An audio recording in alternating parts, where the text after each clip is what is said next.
Mabigat na pagpasok ng Gilas Pilipinas sa Olympics kung saan naghihintay ang Germany, France at Japan, tutukan at alamin natin. At isa sa mga posibleng bala na makakatulong sa Gilas Pilipinas ni Coach Tim Cone para sa papalapit na Olympic Qualifying Tournament sa Riga, Latvia, kasalukuyang sinasanay ni Junmar Fajardo. Tutukan po natin ang lahat ng yan, pero bago yan, hihingi po tayo ng isang subscription sa lahat ng dumadaan sa ating munting channel kung nagugustuhan nyo ang ating palabas. Kung medyo mabigat ang subscription, siguro kahit isang like at isang share na lang po yan. Okay na po ako dyan. Maraming salamat. Para makausad ang Gilas Pilipinas sa Group B ng Paris Olympics na gaganapin ngayong July 26 hanggang August 11, 2024, kung saan naghihintay ang Germany, France at Japan, kakailanganin nilang maging matikas upang magtala ng panalo. Paano nga ba ang magiging schedule ng grupo ng Gilas sa Latvia para mapunan ng Group B sa Olympics? Tutukan po natin si Didin Kinito Henson sa kanyang report sa PhilStar. 6 na koponan ang nag-aagawan para sa Lone Pass sa Latvia. Ang Pilipinas ay nakabracket kasama ang Georgia at ang host country sa Group A, habang ang Brazil, Cameroon at Montenegro ay nasa Group B.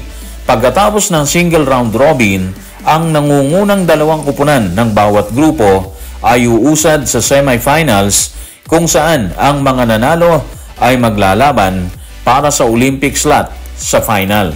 Dito pa lang kitang-kita na po natin yung pagdadaan ng hirap ng bawat koponan, di ba? Hindi lang po Gilas, ha? Pare-pareha po sila dyan. Walang simpleng daan para makatawid sila sa Olympics. Kailangan nilang lagpasan ng 5 koponan para magawa nilang tumuwid at samahan ng Germany, France at Japan na naghihintay para mabuo yung kanilang grupo, yung Group B na nandoon na sa Olympics. Mahirap, di ba? Pero yung mga comment na nakikita natin mula sa ating mga kababayan, nagpapalakas talaga sila ng loob eh. Yung iba sabi nila baka makaya yan kasi iba yung pamunuan po ngayon eh. Yung iba naman sinasabi nila mas matatangkad po tayo ngayon at siguro mas bata tayo kaya malaki yung tsansa ng Gilas. Yan yung mga argumento nila ngayon kung magbabasa ka ng komento po nila. Walang dudang malaking bentahe sa depensa ng koponan ng matatangkad na players, kaya siguradong mahihirapan ng Gilas sa Latvia sakaling maglaro ang pambato nito na si Kristaps Porzingis ng Boston Celtics sa NBA. Sa aspetong yan, kakailanganin ng Gilas ang kakayahan ng players na pumamada sa 3-point area kung saan isa na sa mga nagsasanay ang big man na si Junmar Fajardo. Anong percent na nga ba si Junmar sa teritoryong yan? Tutukan po natin si Junmar Fajardo sa report ni Jonas Terrado ng Inquirer.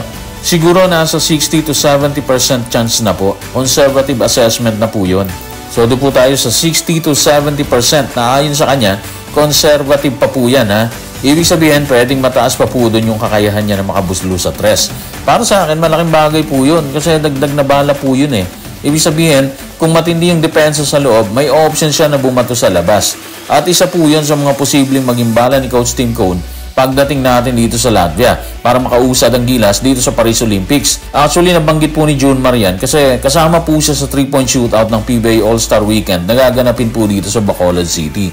So, ibig sabihin, mas dinidevelop niya yung kakayahan niyang bumato sa tres na isa rin sa mga magiging bala ng European teams na kakaharapin ng Gilas dito sa Olympic Qualifying Tournament. At dahil tila seryoso si Junmar Fajardo na hasain ang kanyang tira sa labas, kahit malimit ay kinakaya niya ang depensa ng kalaban sa loob, hindi rin niya naiwasang ibigay ang kanyang rason sa media nang tanungin tungkol sa issue. Ano nga ba ang rason ni Junmar sa issue yan? Tutukan po natin si Junmar sa report ni Jonas Terrado sa Inquirer. Gusto ko po kasi pagbutihin pa yung shooting ko eh, na pwede kong idagdag sa laro ko kasi alam po ng lahat na sa loob ako kumakamada. Kung maidagdag ko po yung tira ko sa labas, makakatulong po sa akin yon. Actually, malaking tulong sa kanya yon, ha? Hindi lang sa kanya, kundi sa koponan ng SMB. And of course, dito po sa Gilas Pilipinas din, di ba? Kailanganin nila yung mga ganung bala pagdating nila sa Olympic Qualifying Tournament sa Riga, Latvia. Kung tutuusin, hindi lang si Junmar eh. Si Kai Sotto, may tira rin po siya sa labas, di ba? So siguro yung consistency na lang ang kailangan po nila doon.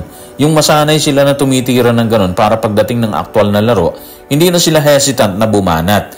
Mas may kumpiyansa na sila sa pagtira sa labas. Kasi aminin man natin at hindi, yung tirada sa labas ang isa sa mga matitinding bala ng European teams. Kasama ang mabilis na ikot ng bola, di ba? Kaya kung magagawa ng Gilas sa kanila yon, mas may laban po tayo doon. So guys, maraming salamat.